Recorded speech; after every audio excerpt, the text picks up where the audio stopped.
Topologies membership call. This time we decided to keep it open for everybody in the world. And we believe some of you are watching and will be watching this on YouTube. We're super happy, Roland and myself, to have Gunther here with us today with a very interesting talk, actually about how to move Scrum downfield. I think that's how it's called. And I'm really interested to learn about that because I mean, Roland and myself, we always say we are Scrum trainers and Scrum coaches. We pray to the same gods, but we just go to different churches, Scrum Alliance and Scrum Org. And Scrum has probably lost its momentum some years ago. And some people might wonder, is Scrum still relevant?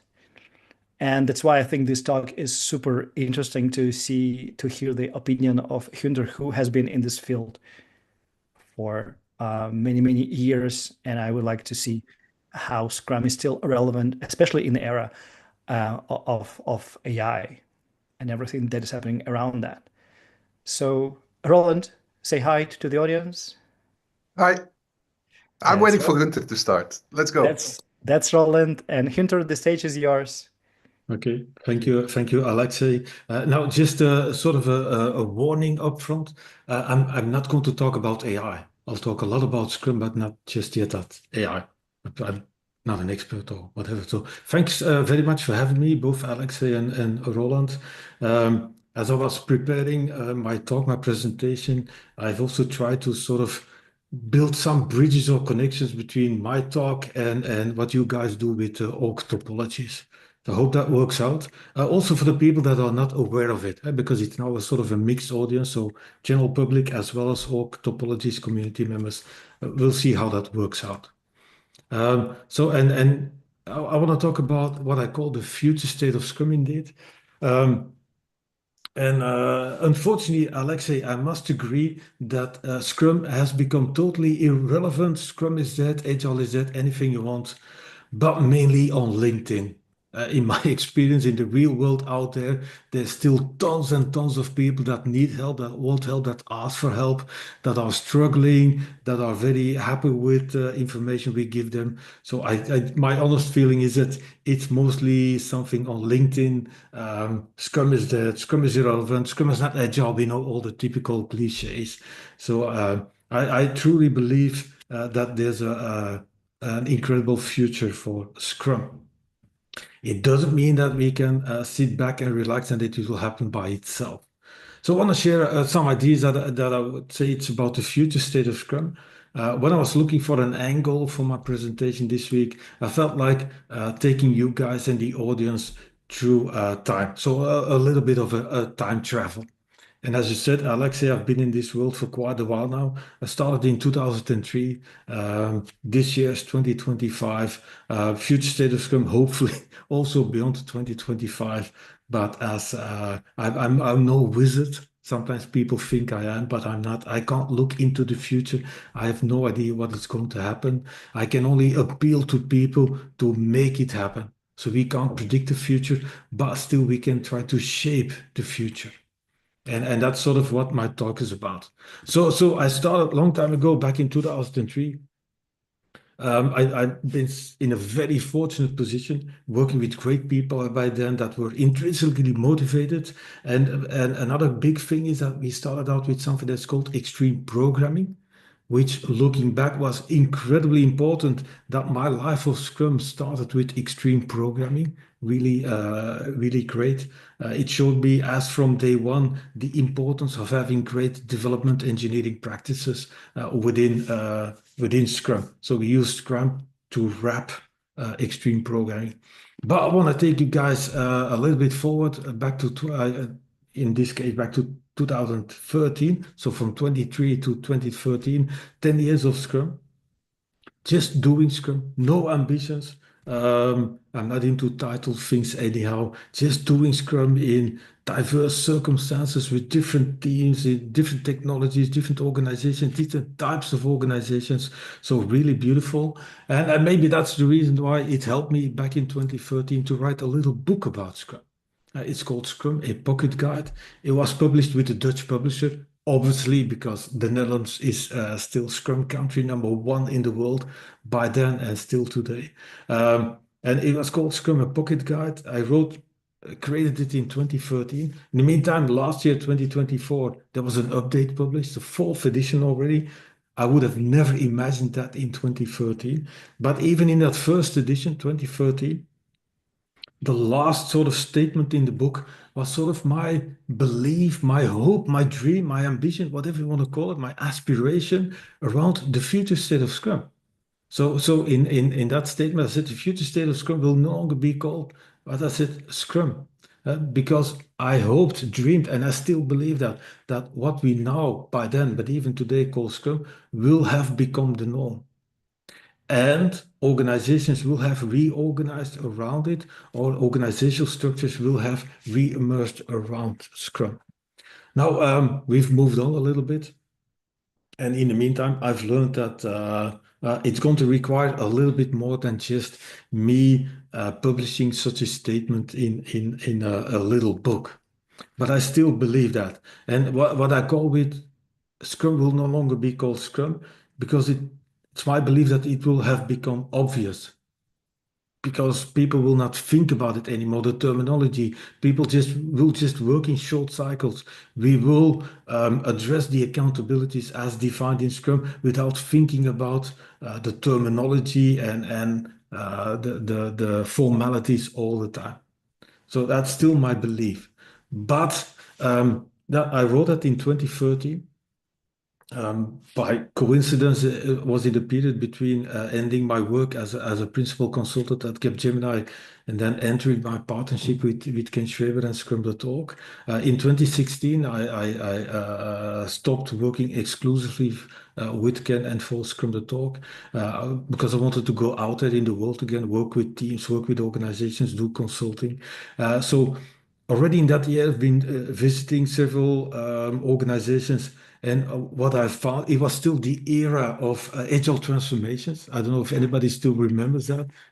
Good for us that those days are over, but still, that was still a lot of companies in whatever they called an agile transformation. And my main finding was that most agile transformations, and I wrote that in 2016, 2017, published a paper about it, or 2019, made a little movie about it. Said, most agile transformations don't deliver anything else but what I call an illusion of agility. Some form of agility that they think, oh yeah, as organizations, we are now flexible, we are responsive, we are whatever. But in the end, it was absolutely not what most organizations hoped for. Often after going 2, 3, 4 years through whatever they called an agile transformation. And at the heart of the problem is that they were running their agile transformations not on, let's say, agile or iterative incremental, whatever principles. They were doing it in the industrial mode, large scale, mass production, copy pasting what other people were doing, forcing all teams throughout an organization to work exactly in the same way, often illustrated by the fact that all teams throughout an organization have to start and end their sprints on the same day. Everybody has to go for it. And I was like, oh my God, this is like industrializing your Scrum to death rather than building on it to actually increase your agility. So I said that illusion of agility or that road is often ended or terminated by what I call the deflation by reality. At some point of time, organizations, managers, leadership teams themselves wake up and find that their agility is absolutely not what they hoped it would be. So that's what I described. And then I went to look a little bit deeper. And one of the core problems connected to that is that, agile, Scrum, whatever, that's right, that's all for the teams. So, and I've tried to depict that in this. So we've got these traditional organizations with business and IT silos, often department functional silos, often with a big gap between business and IT. They're like treating each other as if they are the enemy, although they're working for the same company, trying to save the same customers and sort of trying to benefit from the same sources of revenues and so on. We've got governance to make sure that people work together and so on. And often an organization has all of these individuals running through the organization, sort of like headless chickens. Nobody knows from each other what everybody's doing. Everybody's busy. Utilization, we have to be busy, have to run around a lot. And then they go for this thing that they call agile. They go through an agile transformation. And in general, the only thing they do is that they combine some individuals in whatever they would call teams. Often within those silos, within those departments, within those functional silos, let's say. And then they expect to be agile. Now, my finding was in a lot of those teams being formed, if I would look at org topologies, I think often it's people with combined with where they can do functional tasks, and you call it tasks one or the I1 or the I0 level. Sometimes might have been multi-skilled tasks, capable teams, tasks too. But in general, it could have been, sometimes it was people working the A2 part of the org topologies map. But in general, it was people with A0 or A1 capabilities, meaning some functional capabilities, not end-to-end, often limited to individual skills and individual expertise and so on. But that was sort of the teams that were, let's say, constructed like that, were at best sort of in the, or in general, A0, A1, at best maybe A2. Certainly in the Netherlands, that was mostly already towards A2. Yeah? But that's, as you know, with org topologies, that's not enough. And it's also what those companies find, sort of with that deflation by reality. At some point of time, they take a step back, they look back at all the things they've been doing, they look at the result, and they still find, oh my God, this is still very rigid. Because you've got what I would call micro teams often within those silos and so on. It's still rigid. It's not agile. They've not increased agility. They've just kept in place rigidity. And rigidity for me is sort of the antithesis of agility. And when I look the way that they've been setting up those teams, my big question is, where is product in all of these things? You get all those micro teams, often in functional silos, and often even crazy, almost unknowingly, in the end, a lot of those teams work on the same sort of product. But nobody knows about it. Nobody's taking care of it. You've got just micro teams throwing work over the wall to the next team, to the release department. Work gets thrown back from another team to a previous team. They have to interrupt their sprint and continue and redo work that they did like 4, 5, whatever sprints ago. So the idea of product was lost. And it led to my statement saying that, you know what, more agile teams do not make a more agile organization. Or the other way around, would say limiting agile or the introduction of Scrum to the level of the team is certainly not enough. But even then, you have to consider product. And by then, 2016, 2017, I felt like it's not good enough to make those observations. Because, Scrum, iterative incremental way of work, is all about inspection adaptation. So my inspection is most agile transformations lead to no more than illusion of agility, lacking definition of products, very suboptimally organized teams. Doing those findings, making those observations, not enough. We've got already plenty of people, look at LinkedIn again, that do nothing else that make a life out of bashing things rather than bringing something positive to the world. So I felt like I want to help organizations, and I wanted to formulate a sort of alternative approach to, by then, the typical agile transformations. And I found this old English word that for me is still covered it by then, but still does it today. It's called to reversify. First of all, it's a verb, which is good. It's an action. It's something that you do, and it's about harmony. So on top of the screen you see the definition from the dictionary of what reverse-file means. It's sort of at the heart of it is verse, meaning restoring the verse, the rhythm, the poetry to an existing text. That is the original meaning. And I felt like using that word to restore what I called organizational harmony. And in that, I foresaw by then, 2016, 2017, at least 2 steps to reimagine an organization Scrum in order, more ultimate goal, re-emerges structures around Scrum. Why is that? Because in 2013, my statement about the future state of Scrum, Scrum will have become the norm, was like, yeah, maybe not really happening. And even if it is happening, what they call Scrum is not what I would call Scrum. In that sense, the benefits they will get out of Scrum is not what I know we can get out of it. It's so limited. It's so suboptimal, at least. Let alone that people are not willing to rethink the structures, the organizations, procedures, governance, anything you can think around Scrum. So Scrum introduced, and the end result, only micro teams. So I felt like we need to help people, and I formulated this alternative to that. And the first step was to reimagine your Scrum. So going back to organization, so you've done all of this scaled mass production approach to agile transformations, whatever, all of your teams. Let's make it small again.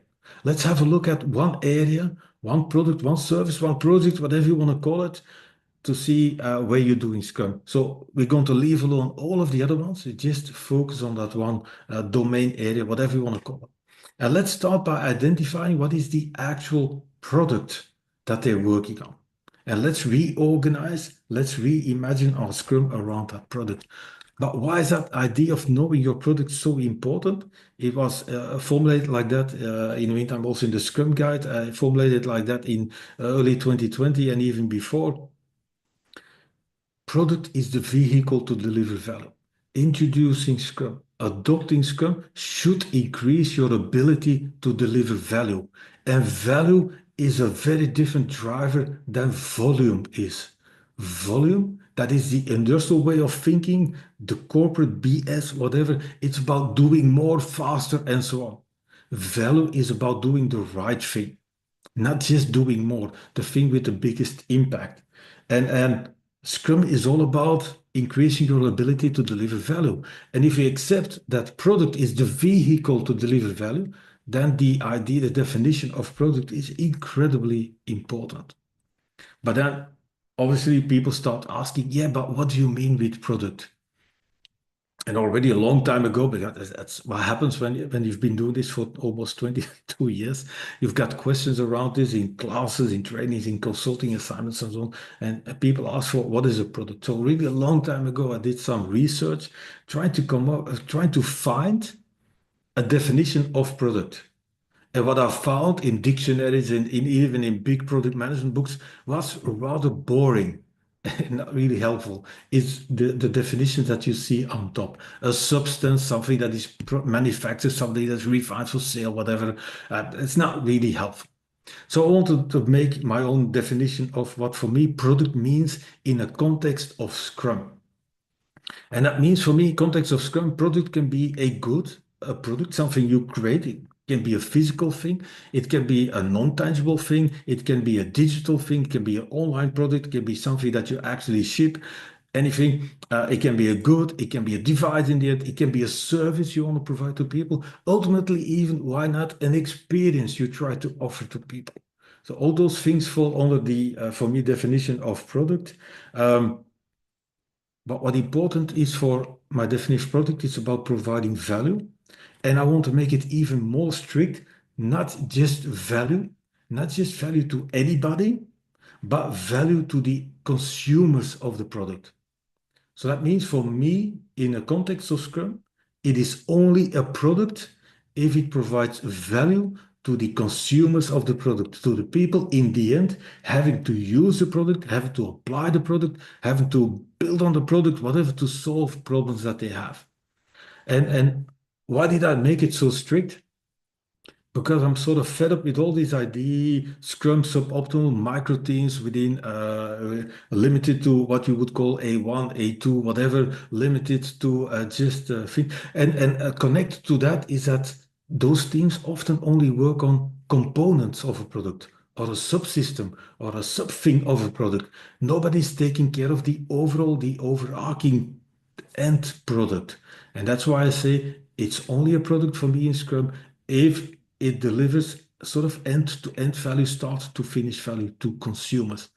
Otherwise, we'll end up with calling everything a product, and then we are not helping people. And although that might be semantically might be correct, not helping in a context of Scrum. So that is Yes. for me important. Gunther, I think you're right on spot with your definition and your like search for a better definition, because indeed we find that the term product is like super overloaded with different meanings.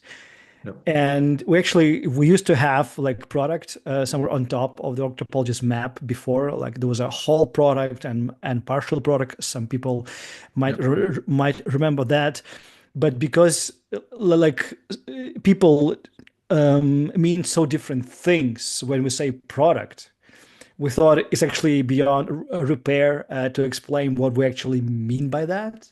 Okay. Like something close to your definition. So we removed that word, and now we are actually talking about a real solution, like something that really changes their lives or solves some problem on the consumer side. Yeah, cool. I feel in a way your pain. I understand where you try to take this, but I can already assure you that even calling it differently, people will abuse it to Oh call yes, whatever sure, they would call a solution. It's not what you intended with a solution. sure. It's just what happens. So, but Gary, I wanted to be really clear. So, product can be a solution, a good, whatever, but it has to, in a Scrum context, it has to provide value to the consumers, the people, sort of at the end of whatever you would call value stream or whatever. Yeah. So we're totally aligned on that part. So really important. And why is it important? Because product, in my view, should define your Scrum. In that sense, I feel like product defines the scope of your Scrum. Who's the owner? How does your product backlog look like? But most important, and that's, I wanna connect to Org Topologies a lot. Product should define what it means to have a done increment available. And why is that important? Because the team composition should be a result of the definition of done and not the other way around. So in my book, Scrum and Pocket Guide, the last edition, Imagine 2024, I really made that explicit because in most organizations, the definition of done reflects what the existing team is able to do, which excludes a lot of things that should be done. So by starting with product and defining what it means to have a done version of the product available, what sort of quality expectations, what sort of work, then compose the team, then form the team that has all the skills, the expertise to actually be able to achieve that. So the team composition should be the result of done and not the other way around. Definition done should not just mirror what the team is able to do.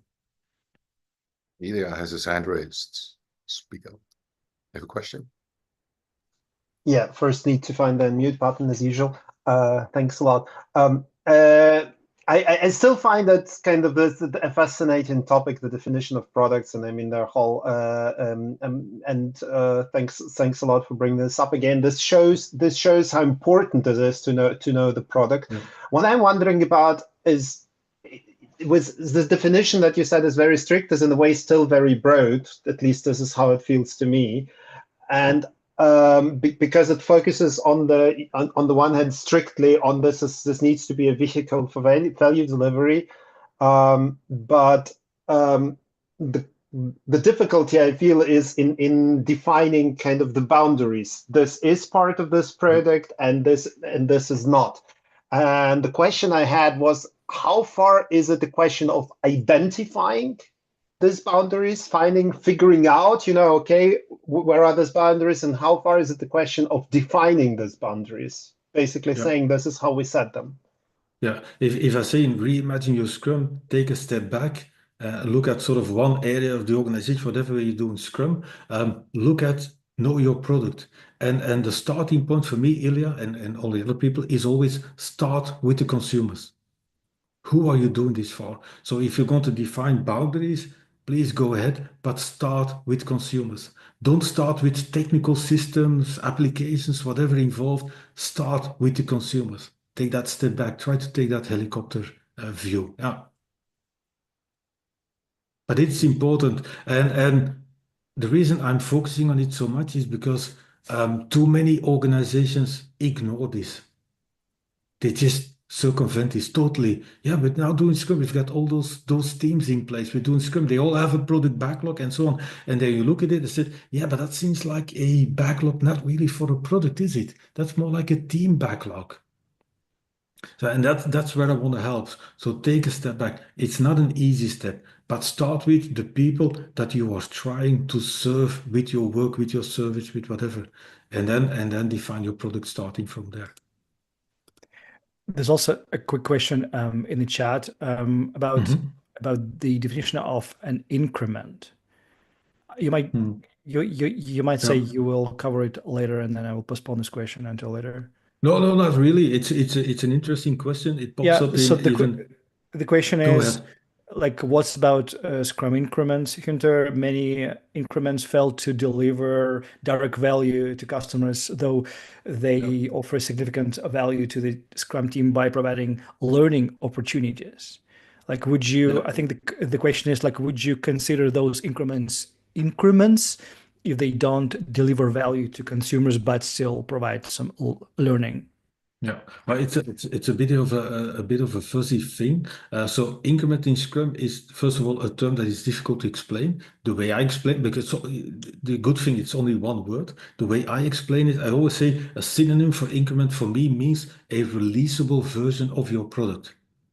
That is increment, a releasable version of your product. Like the Scrum Guide calls it usable. I don't really care. It's sort of the same meaning. Usable means in a state that it can be potentially used by end users. Releasable means sort of the same. So increment is connected to the definition of what you would call a product. If your definition of product is not broad enough, not big enough, and it's not focused on providing value to consumers, then you have at least room for improvement. But I try to keep away people from fooling themselves into thinking, yeah, we're doing Scrum, we've got an increment, but it's an increment that maybe you deliver to the release department or the QA department. And then for me, something is wrong, not necessarily in increment, but in the definition of the product, because it's a product increment. It's an increment of what you have defined as a product. So think releasable version of your product. No, and is that wrong? No, it means you have lots of room for improvement, because in the end, Scrum is about increasing your ability to deliver value in the first place to your consumers. Probably depending on where sort of the phase, the life phase of your product, maybe learning might be important, but I would expect that to be like very early on in the product. In the life cycle of a product, so the product management life cycle, as soon as you start growing it, I think for me the only criterion is value to the consumers. Yeah, there's also value in learning. That's good, but it is still suboptimal, certainly in commercial or organizations that are facing fierce competition. All right. Thanks for clarifying. And I'm noticing it's about half the time, and we're still in the past. So we're really looking forward for the other part about the future. So let's go. Okay. Cool. So and to connect this to Org Topologies, defining, knowing your product, and then making sure that your team has all the skills to deliver versions of that product to the market, to consumers, even if those consumers are colleagues, means at least increasing the scope of skills to at least the level of end to end. Might be expanding, but at least from to end to end. It's also what you said. And what I found in a lot of organizations is the difficulty with looking at teams like that, team composition like that, is what they now call teams is not what I would call teams. because in a company, teams would work for a product, not for governance as part of governance. So on. Governance should not define how people work together. Product should define it. A product should have identified consumers, often people outside of the organization, but even if they are inside of the organization, still treat them as if they were external people. That's a healthy point of view. A product has a product owner, has at least a number of skills in the team of developers that are, let's say, IT related, technology implementation, software development, coding, testing, architecting, and so on. But ideally also business skills in the same team.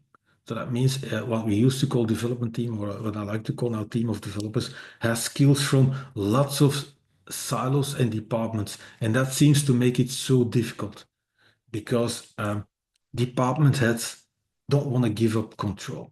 So that is for me a team.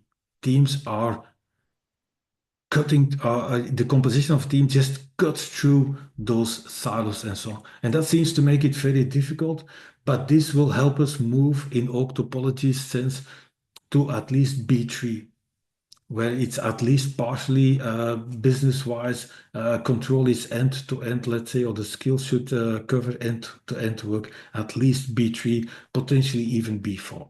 I think it's a very great illustration. Thanks for that. Yeah, you're welcome. But next to that, reimagine your Scrum, important, start with product and then organize your Scrum so that you can optimally serve the people using your product. And then attach to that also stakeholders from within the organization, but starts with consumers. But then the next part of my belief, my dream already formulated in 2013, how about reorganizing around Scrum? More agile teams does not make a more agile organization. So agile teams, Scrum teams should be organized around product, but around that, there should be even more reorganization. Yeah, and for me that goes back even to Conway's law. I think most people will know that. So Conway says that the products, the systems, and it literally said defined broadly, as sort of Ilya, what you also brought up with my definition of product, it's still rather broad, although it's, I think, very clear. It's only a product when it delivers value to consumers.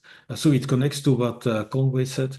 So Conway said that the product systems that you produce are a reflection, are a mirror of the communication structures that you have in place that you use to build, create those products.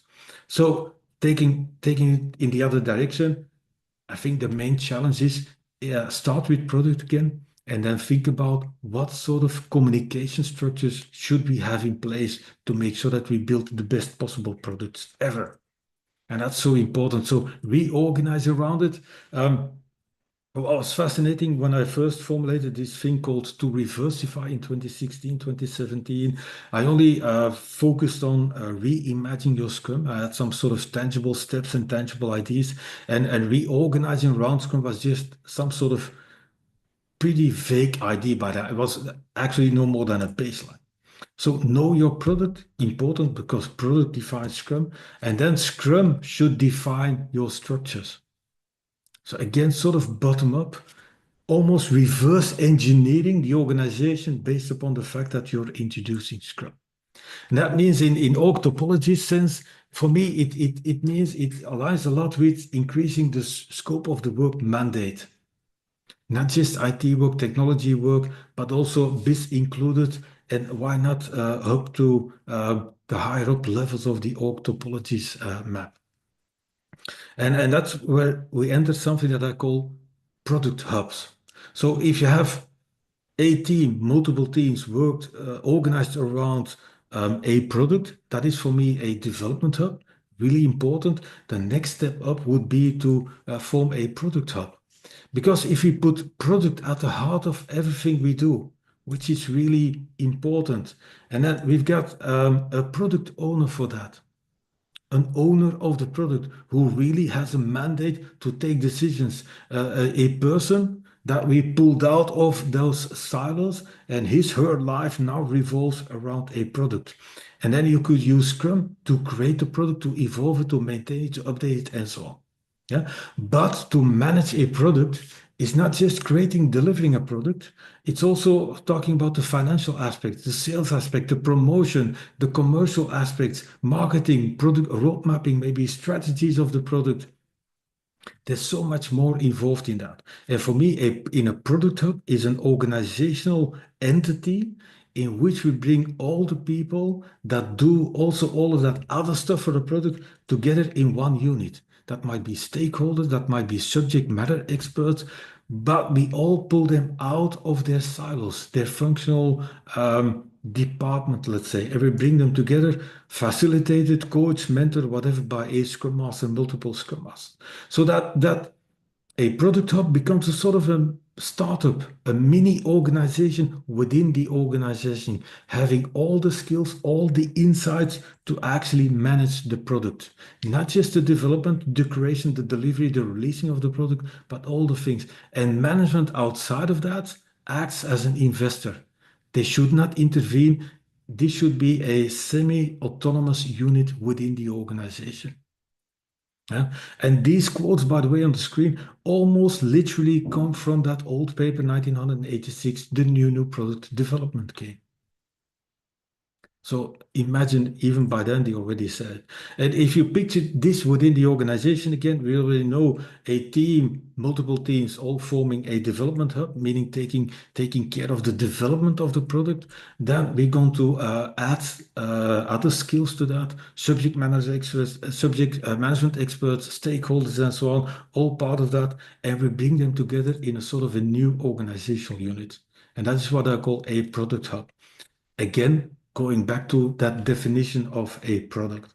And in Org Topologies terms, this means going sort of at least up to level C3, end-to-end, the whole business involved, meaning the whole business, the whole solution, every aspect of, in your terms, Alexey, the solution, every aspect of managing that solution is being covered, not just by distant people, not just by calling people, but by having them in a product hub. And ideally, it might even be go up to C4.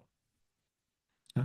So that's for me important. And that means you now have this future organizational view that I have is that an organization will gradually move towards a networked structure of product hubs. So that overall, not just within a product hub, but overall in the organization, authority is moved down the line, closer to the people or even in the hands of the people, making decisions, taking decisions. So in that sense, leadership is no longer a purely hierarchical thing, the hippo types of things, but it becomes a distributed quality in which different aspects of a product are managed, co-managed by different types of people, all working, and which unites them is, let's say, purpose. Why does our company even exist? What are we trying to achieve as a company? And the funny thing is, sometimes if you stick around long enough, you get to talk for a beautiful community and beautiful people like you guys are. I have no idea what I did to deserve that, but still I love it. Thank you. And sometimes things take time. Sometimes takes several years before things find a place. By the end of 2015, so I'm now talking about 2020, reorganize around Scrum. Already by the end of 2015, I realized later on that I had this idea in my mind. I remember by the end of 2015, I think it was in Seattle, in the US somewhere, and some people asked me about, Gunther, how do you see 2015? How do you see the future of HR? Just sort of out of the blue. And I just out of the blue answered, and by then I had no idea where that came from. I said, the future of Agile is in the small. And then I had to think about what did I actually mean by that, because that's very mystic types of things, whatever. And I started making a picture of that, and it's actually the picture that you see on the screen. That's what I mean. The future of Agile and Scrum is in the small. It's not in large mass production, mass whatever organizations. You can have really large organizations and still they will have small entities like product hubs in it. And that's where I see, that's what I call the future of Agile is in the small. That means More agile teams does not make a more agile organization. You need to know your product, reorganize your Scrum around your product, and then reorganize the organization around your Scrum, so that hopefully gradually, step by step by step, by making it small again and using iterative incremental progress, step by step, you dissolve, you change that old school pyramid structure into that network structure of product hubs, meaning product after product after product. Not all products at the same time, not all teams at the same time. It allows for flexibility. And this would make for me an agile organization, because a product hub can grow, it can shrink, it can be expanded. You can merge two product hubs, you can eliminate a product hub. This builds in agility into the organizational structures. So this is no longer rigid. This offers flexibility. So that is what I mean with my future idea about reorganizing around Scrum. So in 2016, I called it to reversify an organization. I changed my terminology. Alexey, in the introduction, you also said it. So I started calling it moving your Scrum downfield, because in 2020, I wrote a paper about it. It again goes back to that old paper, 1986, the new product development game, in which I said moving the Scrum downfield. So I'd like to say moving your Scrum downfield. Reimagine your Scrum. Had some ideas around it, reorganize around Scrum. But by then, I also added a third, let's say, angle to that. Something that I find extremely important. Humanize your workplace upon Scrum. So don't just introduce Scrum to, I don't know, get a better sort of technical way of working, whatever, if you would see that broadly, but also your humane workplace. Because Scrum for me is all about people. We are human beings, people. We are not resources. We are not replaceable pieces of machinery. So far, we are not just AI robots or AI agents or machines, whatever. We are people. So let me, as the last topic of today, let me take you there. Why do I think that is important? First of all, because for me, it's built into Scrum. So in my little book, I wrote about what I call Scrum's DNA. And for me, Scrum's DNA is the combination of two management principles. And the one is what we call empiricism, or empirical process control, meaning the process of regularly inspecting in order to adapt. So that offers, let's say, adaptability in the organization. But the other aspect of Scrum, the other part of Scrum's DNA, because as you know, DNA has two strings, is self-organization. And I feel most organizations, if not all, ignore the self-organization aspect. And in order to deal with complexity, difficult problems, uncertain problems, a lot of uncertainties, unforeseen events popping up, you need a combination. That's why I call it Scrum's DNA. You don't just need adaptability, but you need to bring people together with skills, insights, expertise, and allow them, invite them even, push them even to self-organize. Make sure they have the skills, then get out of the way. Like I said, management acting as an investor, not intervening on a daily basis. Let those people figure it out. Risk mitigation comes from inspection adaptation, working in short cycles. So I feel, if I think about Scrum's DNA, two aspects, I feel the focus is way too much on the process aspect of Scrum and not enough on the people aspect of Scrum. That means all those organizations set up micro teams of Scrum, and even those micro teams can't truly self-organize. They are still being told what to do. They can't say no to this. They're pulled into lots of other meetings and things on. They're all over the place, meaning they cannot decide how to organize their own life at work. So I think that's really important. It's not just important from, let's say, the perspective of Scrum, but also from look around you guys in organizations. These are old figures, 2021, but even by then, it's from Belgium, that's the country where I live, from the official Social Security Institute that we have at the government level. They said, oh my God, the number of people at home due to depression, burnout, long-term absence only keeps increasing. And we have moved 4 years on, and it's still happening. I think in Belgium, about 10 up to 15% of the full workforce is at home because of long-term illness and problems. So I wonder how worse, how bad must it get before we understand that we need to fundamentally reorganize the workplace. And I believe Scrum is a really great tool for that. And this is from worldwide research from the Gallup Institute, again, figures from 2017, but it was confirmed in their new reports and so on. That means overall, across the planet, only 15 up to 20, sometimes 25% of people are actually engaged, energized by their work, energized by their organization. 85% of people are actually not engaged. It's on average between 50 and 60%. And what is terrible is that about 15 to 20% of people working in organizations are what they call actively disengaged. That is still a nice way to say it, because it's people working against their organization. It's people working against their colleagues, fighting the organization, which is crazy, but research says it's reality. So what are we going to do about that? And rather than using Scrum to maintain the rat race and turn up the hamster wheel to make it even run quicker, which is actually happened with this focus on volume, this industrial mindset, this corporate way of thinking, what I think we have failed to do. And if we keep failing that, Scrum will become irrelevant. We have not introduced Scrum as a way to get people from the industrial mindset or the industrial paradigm to the agile mindset or the agile paradigm. Not from volume to value.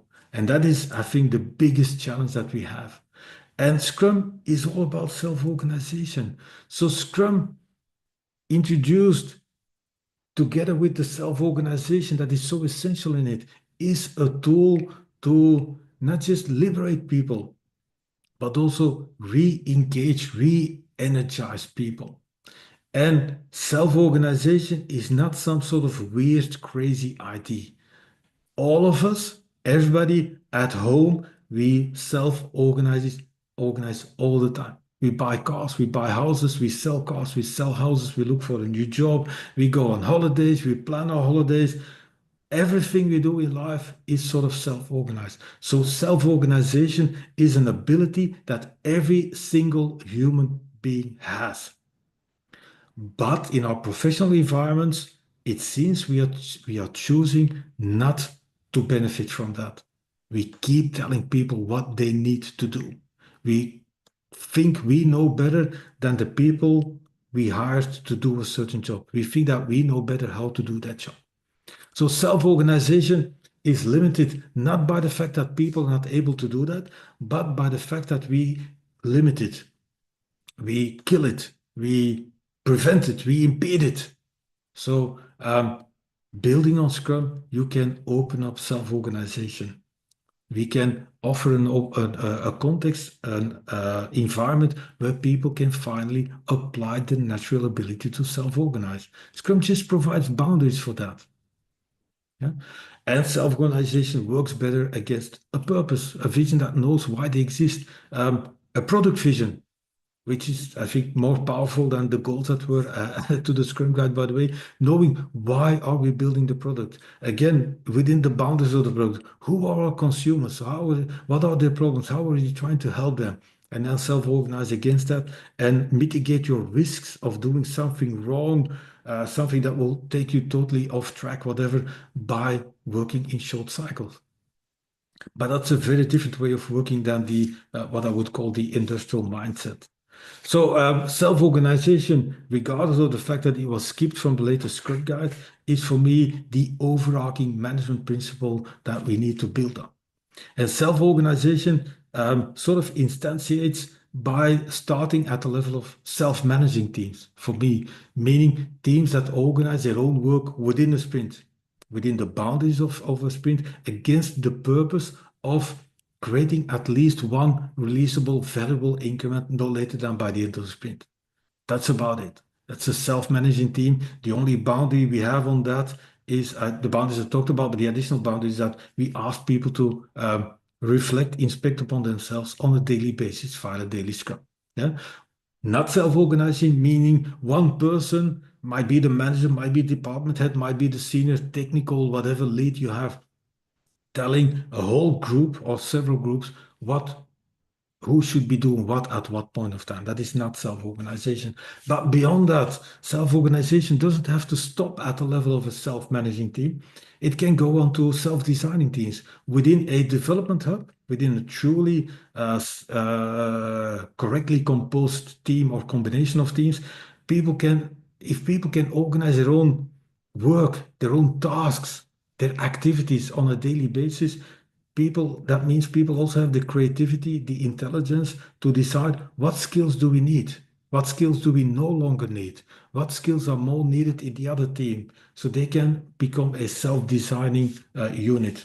And if you would move up to, for me, the product hub level, at least in a product hub, you can be self-organizing in the sense that you can start thinking about how do we promote people, how do we reward people, what are the incentives.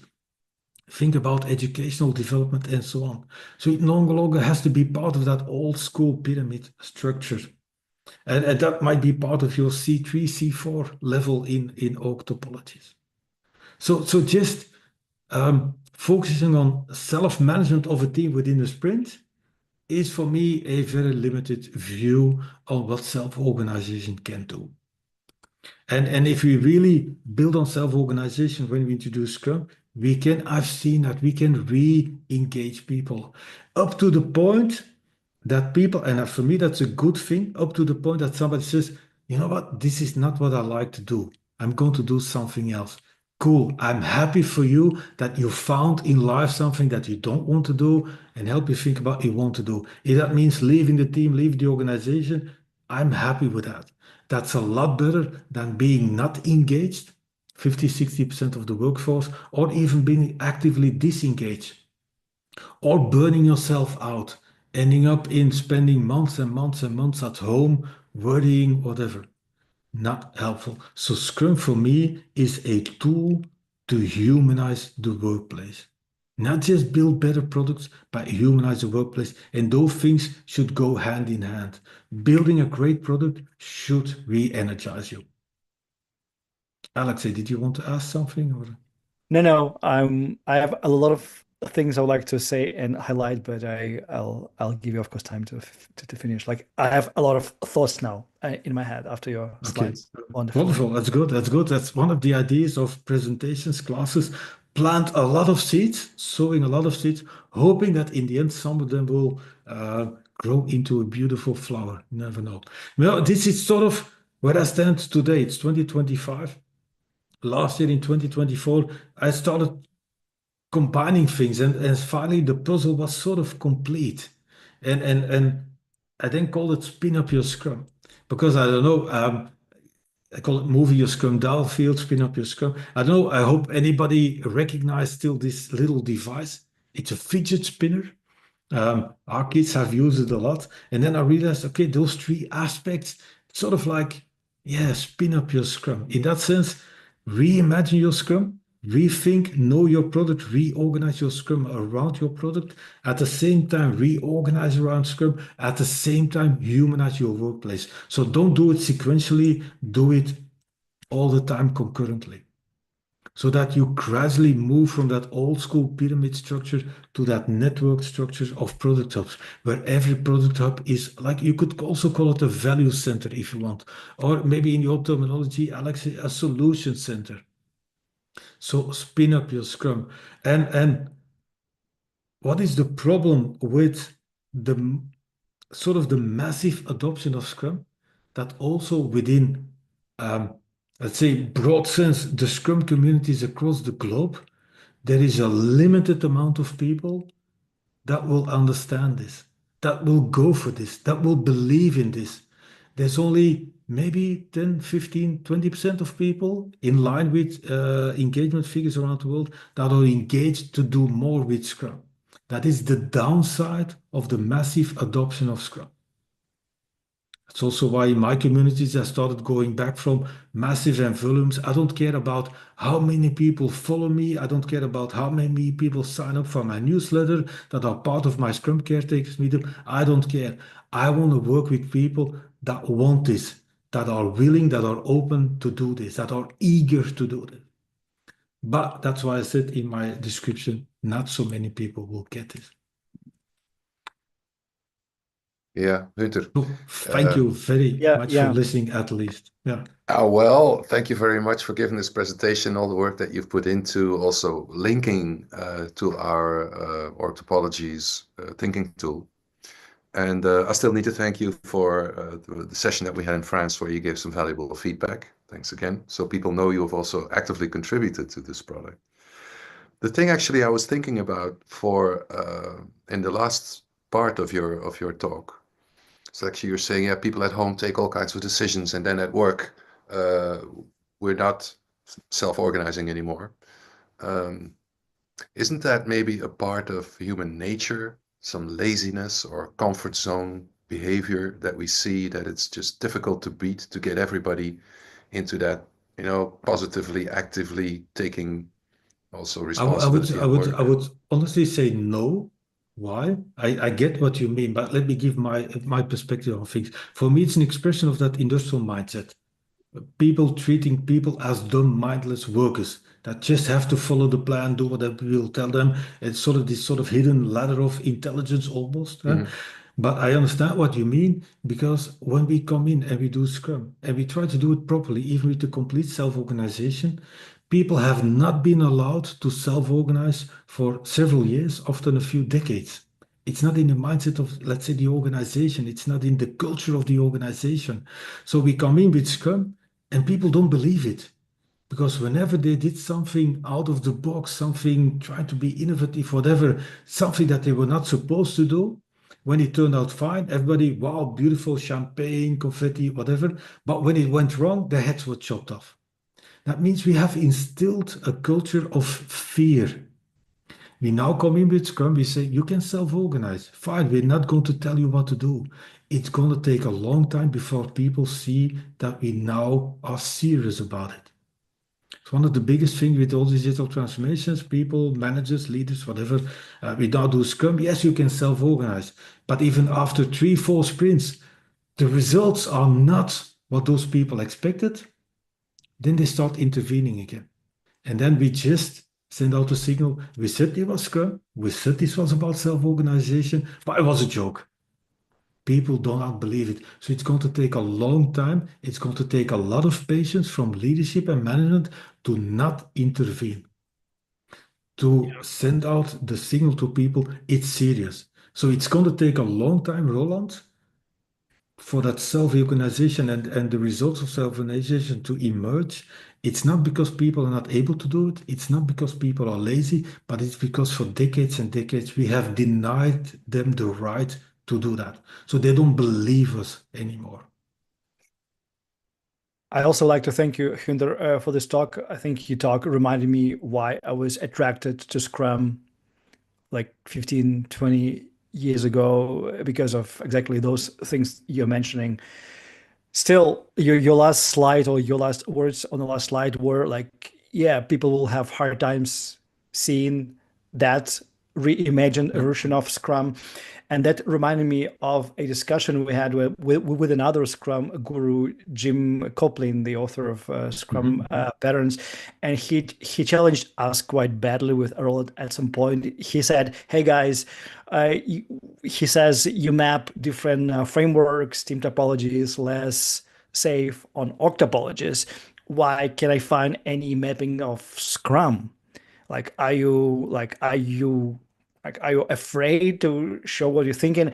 And actually, that led us with Roland to an enlightenment of some sort.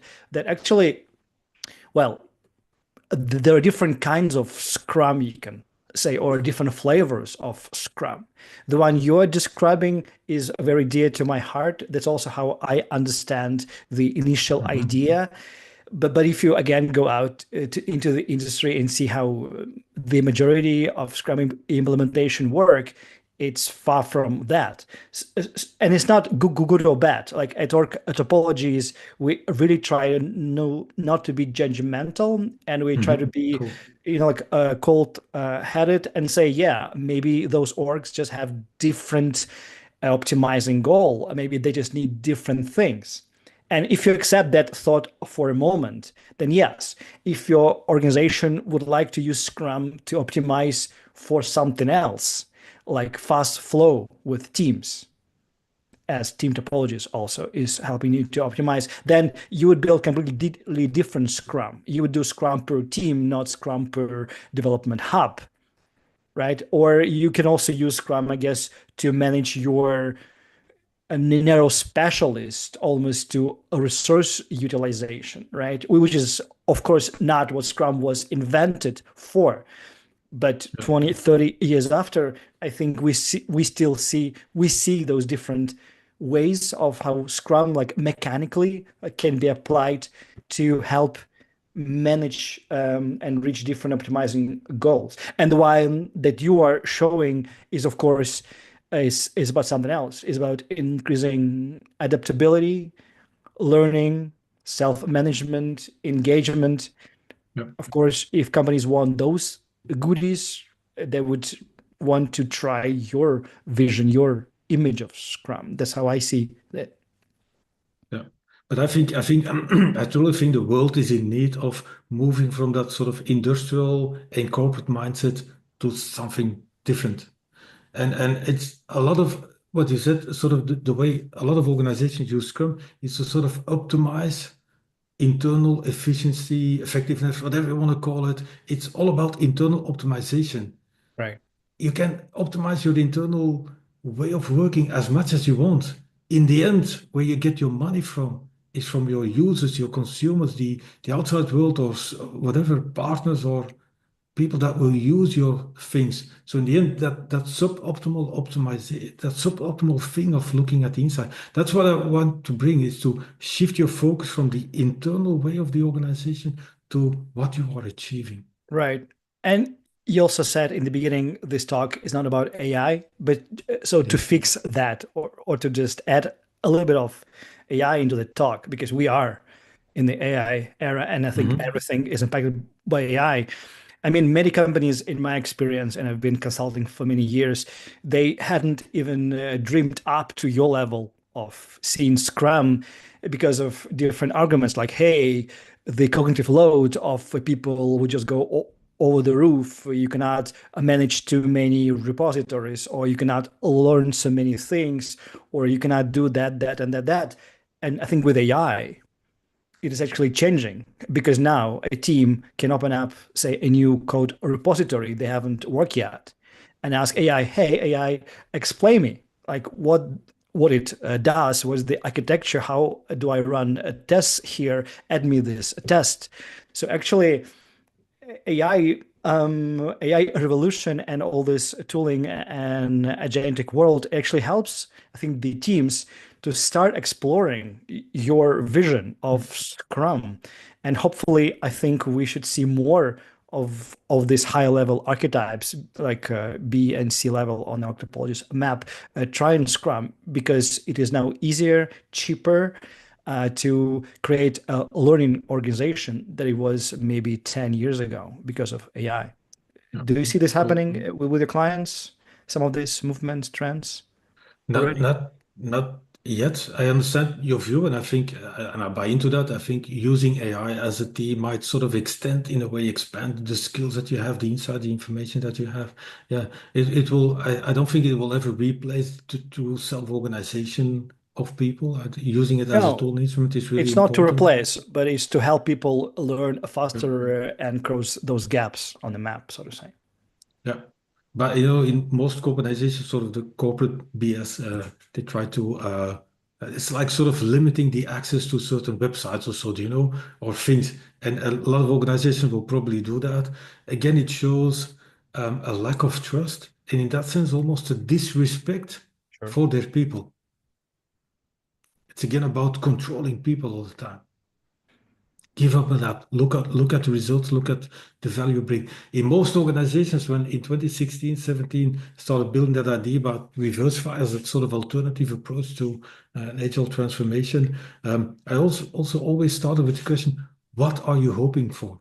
Why are you introducing? So forget about Scrum for now. I want to know, why am I here? Why did you invite me to talk or do coaching or a class or whatever?